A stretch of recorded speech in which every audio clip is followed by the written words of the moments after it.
You call me Coach Prime. Coach Prime. Yeah. You call me Cody. Man, Coach Prime, welcome to the show now. You call me Cody. You call me Cody. Well, I go by Cody as well. Cody, what's Cody? What's Cody short for? Yeah, it's Coach of the Year. That's what that was. I like that. Coach of the Year. Let's go. Nah, Coach, we really truly appreciate you stopping by I Am Athlete tonight to talk with us today. I'm just gonna get right into it, man. After Nick Saban's allegation. Well, I don't see y'all. I want to see y'all when I talk to you. I need to see y'all, man. Click your things on. I need to see y'all faces, man. I don't see nobody. Swipe left. No. They say swipe left. Swipe left on your thing. Okay, there you go. There you go, man. Technology, man. It's part of technology. No, Cody. I love your relationship with your sons and your kids, your sons and daughters. Thank you. But they're the ones running a lot of the social. A lot of the social. So you need to have them come teach you how to swipe left. Well, that's my oldest son. He runs the socials. Yeah, but Cody, as you like to be called, let's go ahead and get into it. Nick Saban came out, had some choice words saying that the Jackson State program paid $1 million to get a recruit there, talking about Travis Hunter. What is your response to that? Well, first of all, we don't have $1 million. And if you've been to Jackson State, if you understand how the program works, you understand there's a deficit not only in our program, but every program. And we're trying to close that deficit right now. We're doing a darn good job of it. Last year, we raised $30 million for the city of Jackson alone. That's what they told us. So I'm pretty sure it was probably about 40 because they didn't tell us about 10 million of it. So we're doing a great job in what we're accomplishing in Jackson State. And we're changing the whole paradigm of HBCU football. And we're trying to be the catalyst and the model for all HBCUs on how to do business on the field, off the field, in the boardrooms, as well as all facets, even attracting these Fortune 500 companies to come into the realm and help us tremendously. But $1 million, I would never do that if we even had it, because that would destroy the fabric of our team. That would destroy all of my thought process and how I teach work, reward. I teach work. You paying kids millions of dollars in college, how are they still hungry? I mean, how are they still hungry? How you pay a kid more than you pay coaches in college? So and Coach, now you're risking. I'm sorry, let me finish the statement. You're risking that line integrity of college football. Let me tell you what I mean by that. The media don't attack college players like they attack pro players. They don't do it because you're still an amateur. And they don't say certain things. You never see them blast a college quarterback or someone who, you never see that. When these guys start getting paid and you're making more than the reporters that's reporting and some of your coaches, that opens you up for scrutiny, man. These kids ain't built like that. They're not ready for that mentally and emotionally and psychologically. They ain't ready for that, man. And we're opening the can that they're not ready to minister to. Right. So Coach Evan, we're going to bring our producer Evan in shortly. I know he has a couple questions as well, but before we get to Evan and Brandon Flowers is on the show, and we got Leger Duzabor, our host of I Am Athlete Tonight. Look, Brandon was nice with it. Brandon was nice with it too. I appreciate that, Prime. Yeah, Brandon was really nice. High praise. What did you like about Brandon Flowers' game, Coach? Cody. Nice. Don't dissect it. Don't do him like that. I know. I'm nice and Prime, and I'm good. That's the GOAT. I appreciate that. Like that. That's it. That's all you need. Oh, that's all I need. That's the GOAT. Nice. He was nice with it. He's the GOAT. The GOAT. Ain't nobody come close. What you mean? He ain't stutter. Let's get back to it. Listen, last year we were blessed to have you come on I Am Athlete. I had a great time, man, with y'all, man. Great time. And one of the sound bites that came out of that legendary sound bites was, like Channing Crowder asked you, he was like, man, I don't see how right. HBCU, you guys go to YouTube, watch. It's one of our all-time great shows. And one of the sound bites that came out was, Channing Crowder says to you, he's like, how does a HBCU compete with the Power Five? And you responded like, how you do it? You bring in a conduit, for change. Yeah, man, and with a plan. when you heard these, you say your son woke you up this morning, and he's the one that informed you of Coach Nick Saban's comments. What was the first thing that went through your mind, right? Because a lot of us wonder, right? Like, I look up to you, not only like, not because from a football standpoint, but what you did post-career, right? We're talking about, we got Michael Strahans of the world making $20, $30, $40 million a year in media. And you're right there. I don't know what you were making, but you're right there. You made the decision to leave and go to coach. He said it ain't that. Right? You went not only go leave and go coach, but you left to go to a HBCU, right? So that hit hard for me. So I guess my question for you is, break that down for me, that dynamic, when you talk about that hit. I mean, that hit. Like when my son called me, first of all, when your child calls you, they know I go to sleep early, unless I'm on Netflix and, whatever. When he called me, I'm like, what's wrong? You all right? Yeah, Dad, you ain't hear what this dude said? I said, what are you talking about? And he sent me the article. I said, don't worry about it. I got it. I handle it. And just that quickly, God gave me words to spit out, because I had to respond real quick to let them know I'm going to respond. Don't worry about it. I'm going to respond. And the conclusion of the tweet that I put out was, we don't have to pay our people to play with our people. It was something to that extent, but it was crafty. It was keen. And I said, okay, I got the attention, but I got it, because you never want to make a declaration or give a response based on emotions. You always want to bring it down. No matter what, especially in relationships, bring it down. I love okay. We go with a sound mind and sit back and relax and just, think it through. So once I thought it through, I said, you know what? I don't want to just hit play and spit. I don't want to do that. That's too easy.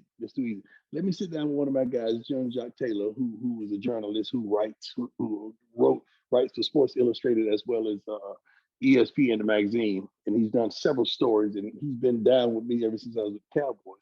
So he came over to the crib and we just sat down. I said, look, 3 things I got to do. I got to be professional. That's number 1. Let's keep that straight. I got to be professional. I'm a head coach. People are looking up to me and depending on me. I say, number 2, I got to represent our people. I got to represent our people well. And number 3, I got to check him so he knows, don't play with me. So I wanted to accomplish those 3 things. And I think we did. Where my darn phone going on? People calling, and now there we go. I wanted to accomplish those 3 things, and I think we did. Matter of fact, I know we did. Right. So it wasn't even about. I'm a thinker, my man, Brandon. I'm a thinker. You're a thinker. You guys are thinkers. Like, I'm a critical thinker. That thing wasn't about me. When I look through the smoke and through the fire, Coach Saban used me and used Jimbo Fisher as pawns in his plea for help from his boosters and his donors. We were just pawns. So now he was really going at his people to up the ante so that he could outdo Coach Fisher. Right. Now, they just threw me in the fire because of what we accomplished in recruiting last year with Kevin Coleman and Travis and some others. They just threw us in the fire because he was the spokesman for all SEC, and he was the spokesman for all the Power Fives and the PWIs by saying, hey, y'all, we can't let that happen again now. All right. I'm going to go out on a limb. So I don't blame him, man. I know what he was trying to do. I saw through the bull jump. I really did. Right. So I'm gonna throw 2 things at you, let you respond. I love you. You're a thinker, but you're also a talker. So I'm gonna let you respond these 2 things. Yeah. One, how did you get Travis Hunter then? Right? Like, how do you get a guy and flip a guy to go from a Power 5 to a HBCU? That's one. The second thing. You call it flip. No, give me one at a time. I'm too old. No, you can't. You got it. You a thinker. I can't remember. Let him respond. Go. Let me get the first one first. I can't remember the second. Okay. First of all, I don't call it flip because he had never visited Jackson State. He had never been to an HBCU. All he's heard about all his whole life was this, that at the Powers. Now, getting him on campus and bringing him to an HBCU game, and a game of that magnitude where we got 60,000 of your people in there screaming, hollering, and yelling, and shouting, and you never seen nothing like it. Because you've never seen that many people. You couldn't fathom. Y'all can't fathom seeing 60,000, man, of your people on one accord. I mean, having a good time. Ain't nobody going to jail. Ain't nobody tripping. Ain't nobody doing no crazy. Ain't nobody shooting. Ain't nobody robbing. Ain't nobody stealing. We all out there for one plausible cause. That was a beautiful thing. And we won. Right. And he got to see a guy that he looked up to in his element, living in his purpose. I was in my bag. Pre-game speech, post-game, doing the game. I'm in my bag. I'm doing what God has blessed me to do. And you see that at that level, and you saying, dang, I never even fathomed that this could be like that. Now the door is open, the gate is open. And we talked to mama. And see, one of those other schools made a mistake. Well, mama said, don't do this, and they did that. What was that? And they got, you know, messy. Come on, give us something, bro. Do all that. They made a mistake. Mama said, don't do this. If you did that, now that's a wrap. Yeah. And we was 100. We kept it 100. We kept it straight. We ain't trying to buy you. We ain't trying to solicit you. We ain't trying to do none of that. And they didn't want to be bought anyway. They don't even get down like that. So we got and Travis wanted to learn from me, man. He really wanted. When we do one-on-ones right now, Travis said, Coach, can you come over? I said, Travis, I got a whole team to watch soon. Can you come over here and just watch this? Coach, 7 on 7, Coach, can you come on my side? Like Travis. But he wanted like that. But I love it because he wanted like that. He's pulling it out of me. He wants it like that. He competes in everything. We fishing. He compete. Yeah. He compete. This is I Am Athlete Tonight. I'm your host, Lee J. Doozable, with Brandon Marshall and Brandon Flowers. And we have Coach Prime. Cody. Yeah. Coach of the year, head coach for the Jackson State University football team. Now, Cody, I'm not sure if you've seen this, but Nick Saban did a press conference when he came out and he said he reached out to you, and we're going to play that audio of him saying that he reached out and called you. I reached out to him, never got a response, but I feel bad about it, but I'm not changing my philosophy on, I look at the betterment of college football. What is good for the game? So, Cody, first and foremost, Nick Saban kind of forced. I would say, did Nick Saban really reach out to you? And two, yeah, he did. He did. Okay. He reached out to my people. He didn't reach out to me because he don't have my cell. He reached out to my people for certain. He did. Okay. Will you sit down and talk with him? Let me tell you how I get down. If you go at me in public, we got to deal with it in public. Don't go at me in public and try to solve it in private. We can't do that. Let's come on a forum publicly and deal with it publicly.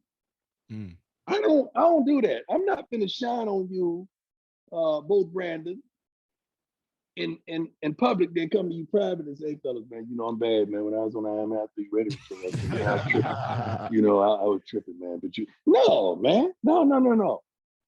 You showed up publicly. We got to deal with it publicly. We can't do it no other way. That ain't right. That ain't code. You got to understand, I don't hold grudges. I have the utmost respect for Coach Saban. I think Coach Saban, I know Coach Saban is the magna cum laude to me of all college football coaches. Coach Saban will probably, what he's accomplished in college football may never be accomplished again. I love who he is as a coach. That's why it was disappointing. What he said and what he did, that's just a moment, man. I'm not going to put him in a category just because he had a bad moment. That's not who he is. He had a bad moment. He got caught up. He had a bad moment. And that clip was courtesy of Campus with Jacob Hester and Bobby Carpenter on ESPNU Radio Channel 84. Brandon Flowers, I know you got a question. Yeah, Coach. So my thing was Cody. Yeah, don't say Prime. You ain't see the whole exchange with Cody. I seen it. That's why I caught myself. Y'all respect Saban, respect me. Yeah. I seen it. That's why I caught myself.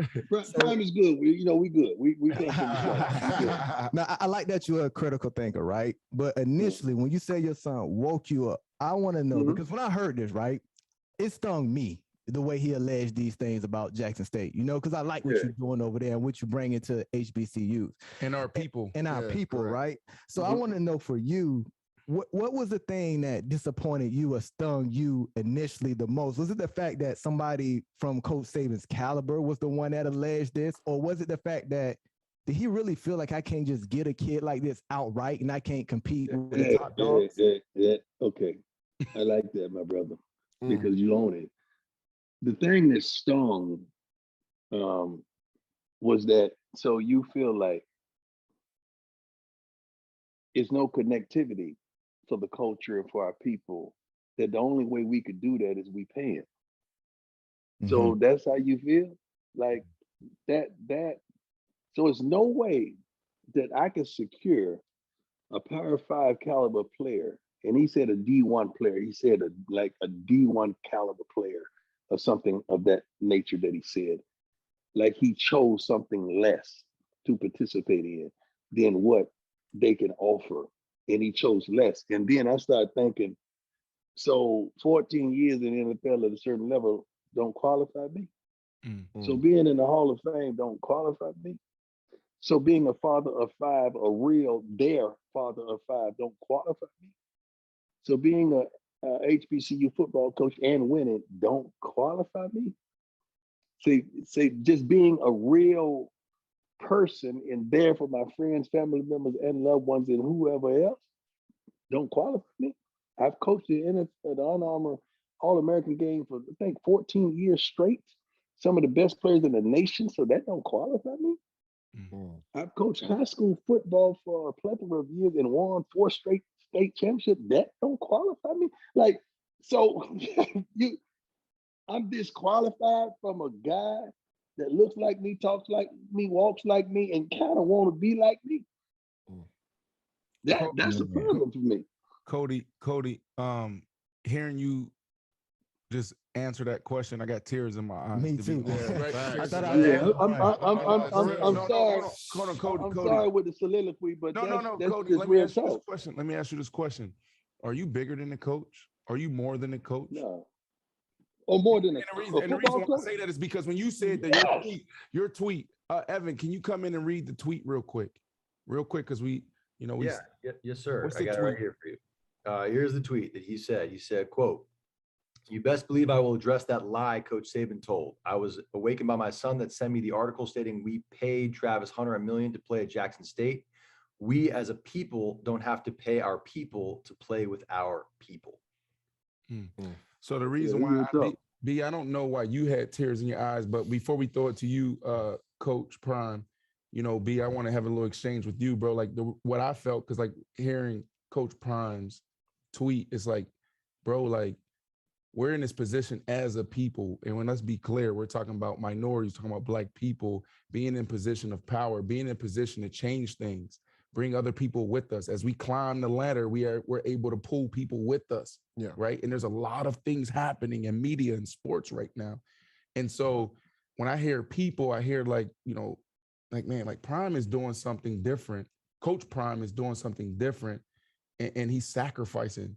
So I don't know. I'm not going to try to put any label on him, but I'm thinking, civil rights leader, whatever, but it's just different, bro. He's going to go down in the history books, doing something totally different. So I don't know why you got teary-eyed. It's just because of what he's doing for us, right? HBCUs, minorities, coming from where we coming from. Like, if you're a skill position guy, you want to be like Prime. I don't care what generation you came up in. You showing them you're not only a coach, you're a father figure. And just the way you just interpreted your response, like you represent us so well. It's more like I'm proud. Like, you know what I'm saying? Just to hear the way he just verbalize that, for me, it just sit well. And that's why he one of my favorite people. Sometimes I just listen to you talk. I go to some of your speeches and what you do and just hear you talk because you give us hope, you give us promise, and you just represent us well, Prime, Cody. You know what I'm saying? Yeah, I appreciate that's what you do for us, for me. So for me to hear that answer, the way you even just put that, the way you did, it was special for me to hear. So back to my question. Are you bigger than the coach? Well, I don't know what you mean by bigger than a coach, because that could be taken somewhat different. I'm more than a coach. I was going to say more than a coach is what you meant. I'm more than a coach. Like my most relaxed times at Jackson State are when I'm on the field coaching, because as soon as I blow that whistle and we end practice, I become Tyler Perry. You know, I got to write the play, produce the play, pay for the play, edit the play, cut the play, choose the people in the play. I got to do a multiplicity of things. And I love it. I'm not going to say I don't love it because I love every minute of it, but it's much more than just coaching. It's so much more than coaching. Hey, one of my kids, and I call my kid, not my biological, my kid, they play for me. FaceTime me from the airport yesterday in Atlanta. Four-star receiver, bad boy, a year ago. He didn't even play last year due to grades, and he had to get it right. Love it. Work in project, a project. He's a project, work in progress. I'm sorry. And wanted me to talk to the lady that was helping him in the airport. And I said, hey, baby, how you doing? How you doing? She said, oh, Coach Prime, such and such, such and such. I said, you know what? I'm pretty sure he's never flown in the first class. Since I'm going to do this and take this picture with you, can you upgrade him to first class, please, so he could have that wonderful experience? Because I know you're capable of doing that and just giving him something that he's never encountered before. And we cool. We exchanged. She took the picture, cool. And I looked at him before he got off the phone. He said, thank you, Coach. I appreciate it. He had on all Jackson State stuff. So what probably transpired is he came up with Jackson State stuff. She said something about me, and he said, I could call my coach right now. Mm-hmm. I like that. That I'm reachable, man. I'm touchable. That he feel like I could call my coach right now. And I don't know what he could ever be dealing with in life because I know he's dealt with some tremendous obstacles, but I want to be able and I want to be available when he's going through hell and him knowing that I could call him right now. That's right. More than I like that, man. Mm-hmm. I like that. Just that little moment that we had, it was so much more than that exchange at the ticket counter to me. Yeah, Coach Prime, thank you for doing the show. Cody. No, you're good. I like Coach Prime. I just want to be the most respectful possible thing I can possibly be, sir. Thank you so much for doing this. I have a question for you. Nick Saban just was quoted moments ago saying that he thinks the whole NIL landscape is completely out of control. Yeah, it is. It sounds like he's like scared of the new world of college football, and I'm curious. No, what it is the balance. Is the subject. He's now subjected to leveling. I mean, being balanced out because now the bag is called the NIL. It used to be the bag. Now the bag has a name. We're calling it NIL. The NIL stands for name, image, and likeness. The only problem I have with the big boys is I ain't seen nobody name, nobody image on that, and nobody likeness on that. So all this money exchanging hands from the boosters, from the donors, and for the givers, and whatever name they've come up with. They come up with one other name. I forgot what it was. I guess when they come into a group and they just give accordingly to the different players on their team. But I ain't seen nobody endorsing that. So really it's just another form of giving the bag. And now you don't have the upper hand because now that's level. And you have to challenge your boosters, your alumni, and your donors to compete with all the big boys in giving. And it's gone crazy now. It really has. I have one more quick question for you. Jimbo Fisher went pretty hard at Coach Saban and said, pretty much said he's a bad guy. There's a lot of stuff happening behind the scenes. I'm curious what your thoughts are about it. How do you feel about Jimbo making those comments, and do you agree? I don't attack someone's character publicly. I don't play those games, but they have a relationship. I think they coach with one another and they know each other. They know each other behind the curtain. So what one is saying is, you got the audacity to sit here and call me a spade when I know, when I know what I know. And they got to be careful. That's why you got to be careful calling people out and singling things out, because I know he didn't think that Coach Fisher was going to respond in that manner, but he was in Coach Fisher. Jimbo was in kill mode, man. He went at it. And I just want them to leave us out that nonsense. Coach Prime, we have like 30 seconds left, and I have two things for you. I know, so I can't throw two things at you, but I am. Can we get both of you and IAA on the show, like you and Coach on the show together? Because you said you want to handle it in public. That's one. And two, Well, he ain't gonna do that. Coach He ain't was gonna do here. that. If we get y'all together, what would you say to him? You got 15 seconds. I have not lost respect for him. First of all, I still admire him, and I still would admire him to the utmost. But I wouldn't even question why. I would say let's just move on. I don't harbor on yesterday when I'm looking forward to today, man. I don't do that. I got to dominate today. I ain't got time for what happened yesterday. I am Mathlete tonight with Coach Prime, aka Mr. Cody. We love you. Appreciate you, Coach. Both Brandons, man. I love Appreciate you. Everybody on staff, man. I appreciate y'all, man. Y'all got a wonderful, blessed thing, man. Keep it going, B. Marsh. You know how I feel about you and the family, man.